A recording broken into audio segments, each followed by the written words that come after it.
This is you without Collaborator. Invisible, just another seagull. And this is you with Collaborator. Get noticed in the AI era. Online visibility is not luck, it's a strategy. Combine SEO, digital PR, and content distribution to grow. Visit adz.com to learn more. Wix Studio, one end-to-end web creation platform for your agency to deliver exceptional work with absolute efficiency.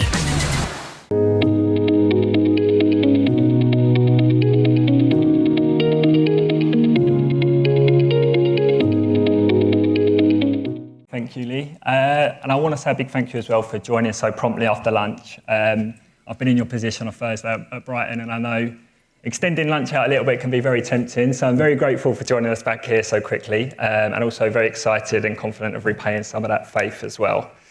So, obviously we're going to be talking about automation, SEO today, and the role that AI plays in that, because obviously I think it's mandatory that every talk this week obviously mentions AI.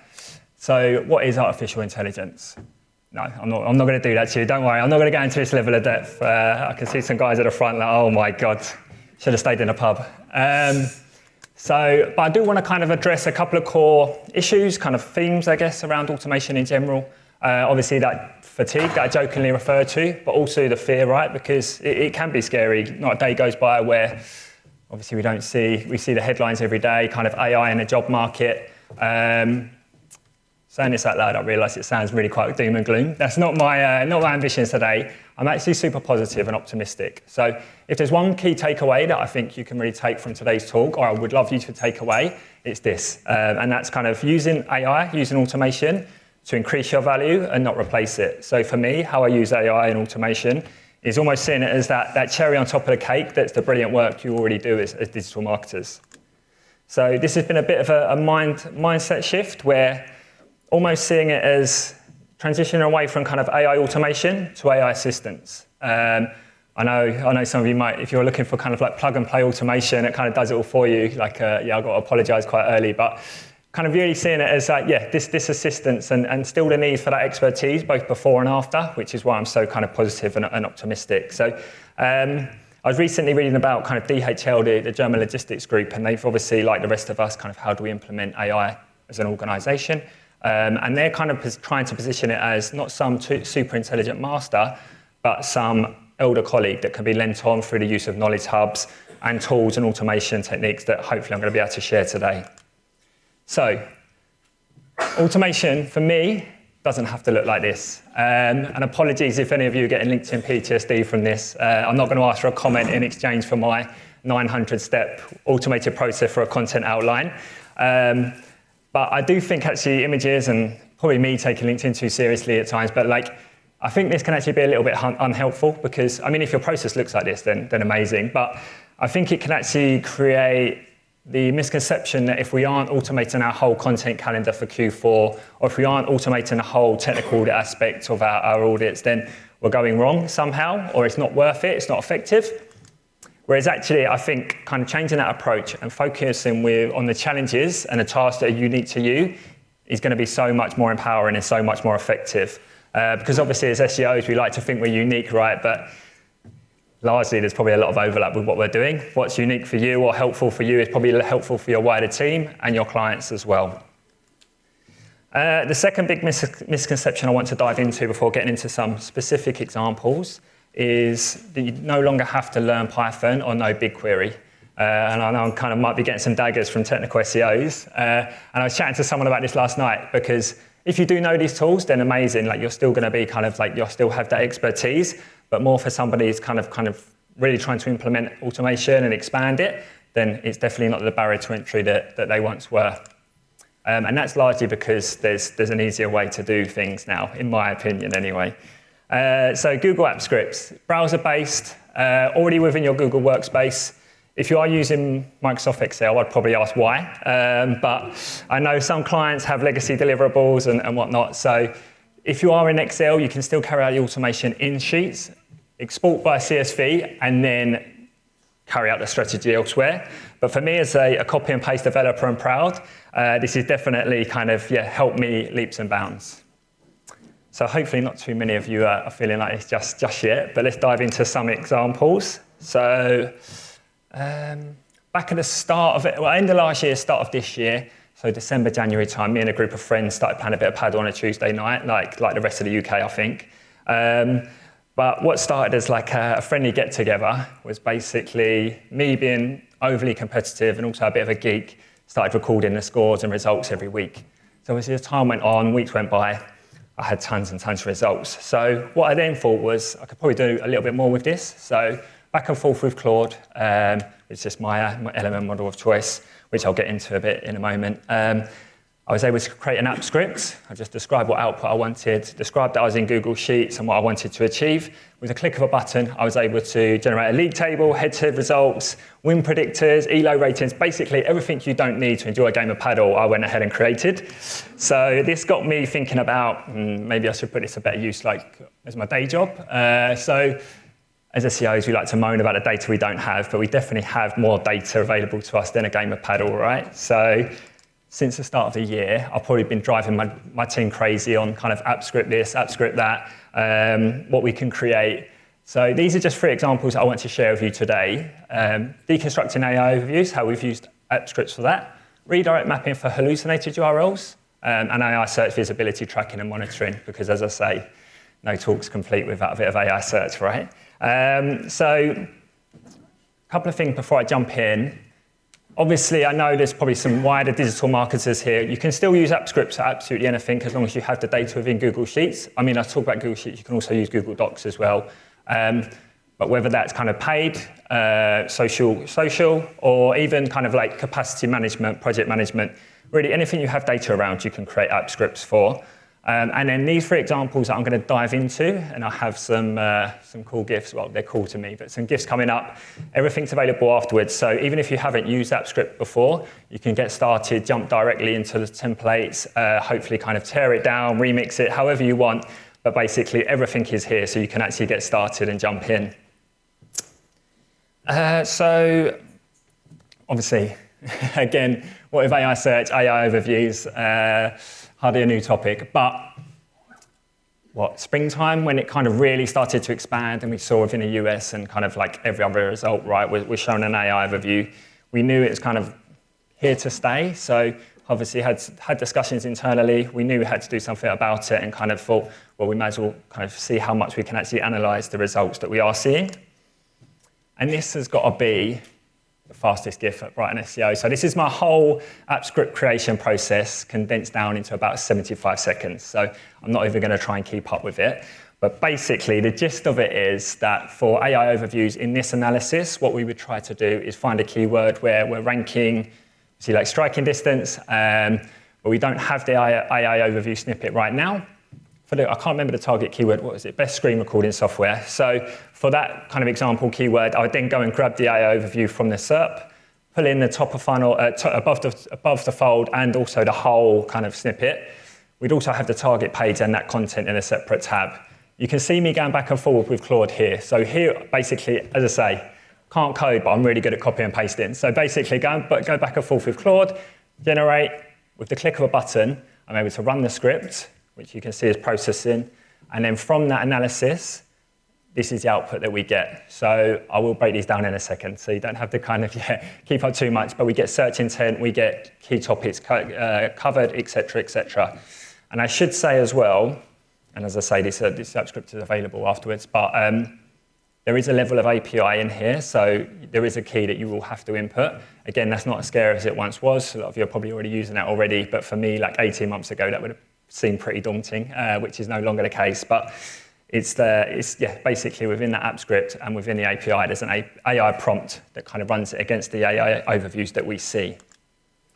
So as I say, this is the outputs that we see. So we see key questions answered, information needs addressed, key concepts covered, all with AI doing and the automation doing the heavy lifting. And this is down here in the bottom right is the suggested snippet. And this is what I love so much, because obviously, not just because it is a snippet that hopefully we could go ahead and use, but because this is what I mean by that level of expertise as the output. There's still a huge need for us as SEOs in terms of working with the internal teams, whether it's client-based, working with a subject matter expert. we would never just go to a client and say, look, here's a snippet that's been suggested. We would tie it into the brand, tone of voice, etc., etc. So the second example that is quite a niche example, but hopefully will kind of show the scale and scope of what you can do with app scripts, is hallucinated URLs that we see within AI, what we see coming from AI chat, LLM models.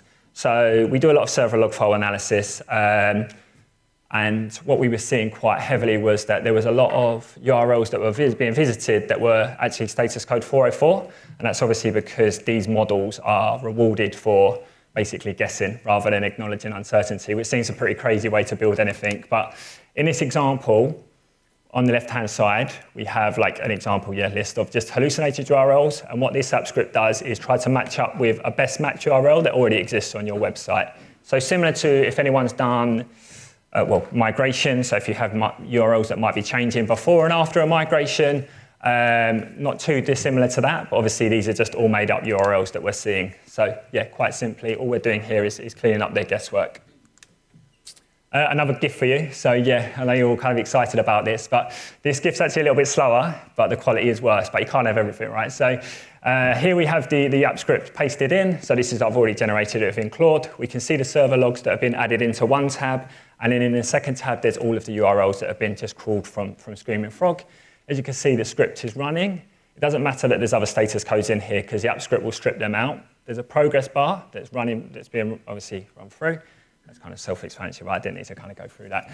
But in a moment, what we'll see is the redirect mapping list that gets generated. So we see hallucinated URLs in column A, and then we have the best match URLs in column B, and then also a relevancy score. So I don't want to kind of keep banging the same drum, but we wouldn't just take this redirect mapping list and run with it and share it with the client. We'd obviously take this and actually carry out the strategy afterwards and make sure that we're happy with the matches that have been connected. So, number of benefits to this. Obviously, we're capturing the traffic. The volumes aren't huge for these hallucinated URL pages, but obviously if somebody is visiting via Gemini, for example, we want to make sure they're actually going to a piece of content that we have live, and that isn't 404 in. And then also a little sidebar bonus for this is that what we noticed was sometimes these hallucinated URLs are actually look pretty relevant, but we don't have a piece of content on the site that actually matches up. So we might have really low relevancy scores. So it can actually help form part of a further content strategy as well. The third example that I want to kind of jump into is AI search, visibility and tracking and monitoring. We'll say there's tons of tools that obviously do this now, and some of these tools actually sponsor brightonSEO, so I've got to be a bit careful with what I say, but no, they do a brilliant job, and this is obviously a much simpler version of what a lot of those tools do, but hopefully you can see some of the writing at the top. So there's actually a lot in here that doesn't necessarily have to be in here, but right at the top we have primary brand name within a Google Sheet, first tab. We have a prompt ID, which I'll jump into in a moment, and then we just have a list of prompts. So this is going to come up lots and lots, I know, like with our clients, obviously. We're talking about the best way to do this. Obviously at scale, there's different approaches to this. This app script does have an API as well, which is via OpenRouter. So it's able to ping Gemini, Perplexity, Claude, and ChatGPT, because I almost forgot there. So yeah, it pings them all at the same time for every single prompt. There isn't a GIF for this one, so apologies for that, but I have got a batch of screenshots. So for every prompt that's run, obviously, as I say, we get the response back from each individual tool. If your brand or website that you want to track is mentioned, we just see it kind of flagged up. So obviously, as I say, a lot less sophisticated than some of the tools out there, but also a lot cheaper. And then we also see a dashboard like this. So for every prompt where we see our brand being mentioned, we can see, obviously being highlighted and being ticked. So obviously it highlights a number of things whereby we know where we have visibility, we know where we have coverage, but we also know where the gaps lie as well. Why I pointed out the prompt doc ID is because within Google Docs, there's obviously an ID for each individual document. And then if your brand is mentioned, what it will do is it will generate a new page on the Google Doc that you've kind of highlighted that you want to pull across to. And so it lays out the response like this. So then you can see the brand name highlighted as well. So you can start to see a little bit of context as well around it and kind of a bit of background as well. So For this example, obviously, does Brighton SEO count as networking or just strategic seaside procrastination? We know Brighton SEO is going to be highlighted and mentioned because obviously there's big coverage, but there might be some other examples where we don't have coverage where we want to. Okay, so hopefully by now you've kind of seen enough to really want to kind of dive in yourself. As I say, like this is something I've kind of been working on, well, probably a little bit longer than a year, but for the start of the year, kind of seriously. So I genuinely believe even if you haven't created app scripts before within Google Sheets, you can definitely go ahead and do so. Claude, Gemini, ChatGPT are your friends here. I use Claude the most, but I think they're all as good as each other, right there with kind of what you're kind of working on. As I said at the start, I would definitely start with the tasks that are most unique to you in terms of what you're carrying out on a daily basis, because there's a number of reasons for that.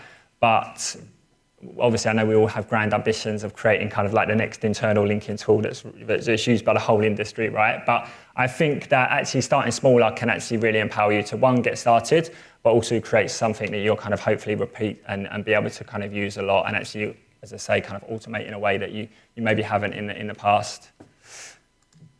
There's also a benefit to doing that, and that's being able to spoon feed these kind of, in my example, Claude. So with Claude, obviously, I am just super, super specific. I'll use old app scripts. I'll use screenshots of what I've kind of want to achieve. And going back to the previous step, if it's a task that you repeat a lot, you're able to be a bit more specific with the output. If you're automating something that you kind of vaguely have an idea of what you want to create, obviously it's a lot harder to get specific and really kind of dial in and get targeted of what you want to achieve. Not kind of totally related, but like in terms of, I think like the Y Combinator quote, like do stuff that doesn't scale, also kind of applies here, because in a way, like although that's kind of counterintuitive to automation as a whole, if you are creating something kind of, that's smaller to start with, as I say, you can really dial it in. I created like an app script in 5 minutes the other day for a task that I've only carried out once, but now I've got the app script, obviously I can repeat that a lot quicker going forward. So hopefully, as you saw in the GIFs, obviously once you've gone back and forth with the AI models, you can head back over to Google Sheets. So super simple within the top navigation, we have extensions and then app script. You can replace what's already in here. So you can clear out this, paste in your code, and then obviously rename it whatever you want, not necessarily needed. That's not a kind of critical function. Save plus run. Don't know if that needed a slide, but I quite like the graphics. And then debug, obviously, if needed. So I should say there is a debug mode within Google Sheets and within the app script function. I don't necessarily use it. I normally just go back to Claude and say, look, you've messed up here. Look, kind of sort it out. So I've never run into something that's been so critical that I can't get around it. So you'll obviously with anything like this, vibe coding, app script creation, you always kind of run into some issues, but you should be able to circle around and update where needed. So thank you very much. As I say, all of the slides, and well, not only the slides, but all of the templates that have been shared are all available online. So you can definitely kind of dive in, find me on LinkedIn at Charlie Morley-Harman. I'm always happy, as you can tell, to kind of discuss this stuff, or if you just want a game of paddle, I'm also happy with that as well. As I say, thank you very much. I've flown through that a little bit, so if you do want to kind of some time afterwards for some Q&A, I'm more than happy to go through that as well. So thank you very much. Monthly reporting making you want to shove sharp things up your nose? Try Dragon Metrics, the all-in-one SEO software with mind-blowing reporting tools. You've got two blind spots, keyword rankings and LLM visibility. Now, most tools solve one, but AccuRanker solves both. See how at booth number 18. Wait, do you want free ice cream, or do you want to know the latest in how search behavior is changing? If it's the latter, download Search Pulse by Reflect Digital. Get that now. DemandSphere. Limitless visual insights from the SERPs. Unlimited dashboards and users. Easy to use and easy to scale your growth to new levels.